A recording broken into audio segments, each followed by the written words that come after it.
प्रेम कुन भावमा कोरिएको शब्द हो यो? प्रेम कस्तो सम्बन्धमा रचिएको सिर्जना हो यो? फेरि मायाका कुरा गर्न किन आउँछौ तिमी? के तिमीले पनि मलाई माया गरेका थियौ र? तिम्रो एक मुस्कानमा मेरा घाउहरू पग्लिए झै मेरो एक मुस्कानमा तिम्रो हजारौं पीडाहरू निको भएका थिए र? खेर यी त भए मैले मेरो मनसँग सोधिरहने प्रश्न। फेरि मेरो मन पनि त तिमीले कहाँ पढ्न जानेका छौ र? सायद मैले तिमीलाई गरे जस्तै प्रेम तिमीले मलाई गरेको भए आज यी शब्दहरू यसरी पानामा पोखिँदैन थिए। मनमा गाँठो पारी थन्काएका पीडाहरू आज यसरी भावनामा बहँदैन थिए। अब सम्बन्ध नै छुटेपछि यी सब कुरा गरेर के फाइदा? तर वास्तवमा तिम्रो हृदय नै स्थिर छैन। फेरि बेहिसाब भावना खर्चिएकी छु तिमीमा। हदभन्दा बढी प्रेम बसेको छ तिमीमा। कहिलेकाहीँ म सीमा भुलेर अधिकार खोज्छु।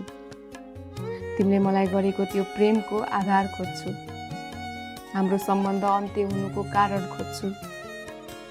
तिमीलाई केही मतलब नै छैन अनि मैले कुनै उत्तर नै भेटाउँदिन। तिमीसँगका यादहरूले मुटु सलबलाउँदै कति छिटो मेरा आँखामा आइपुग्छन् र परेले भिजाउँछन्, पत्तै पाउँदिन। सम्बन्ध छुटे पनि केही बदलिएको छैन। रात पनि आउँछ र निन्द्रा पनि मुस्किलले आउँछ। निन्द्रा निकै प्यारो लाग्छ मलाई।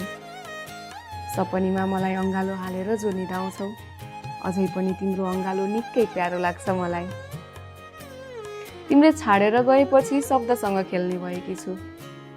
आफ्नो भित्री भावनालाई कवितामा कोर्ने भएकी छु। अचम्म लाग्दो हो है, म के भएकी छु? खैर छोडो। मैं खुश हूँ। मैं खुश हूँ तो खुश हूँ उनकी जीत में। मैं खुश हूँ तो खुश हूँ उनकी जीत में। बिछड़ के आज उनसे कैसे घायल बना दिया इस झूठी मोहब्बत ने। बिछड़ के आज उनसे कैसे घायल बना दिया इस झूठी मोहब्बत ने। तिमीले बुझ्यौ र त छाडेर गयौ, तर त्यो तिम्रो यादले कहिल्यै बुझेन मलाई। लाचार हुन्छु म त्यसको अगाडि। तिम्रो याद आउँदा मेरो आँखामा बर्सात लिएर आउँछ। म र मेरो मन दुवैलाई निराश बनाएर जान्छ। वर्षा सरी झर्ने आँसु आँखाको डिलमा परेलीको पर्खालले थुनेकी छु।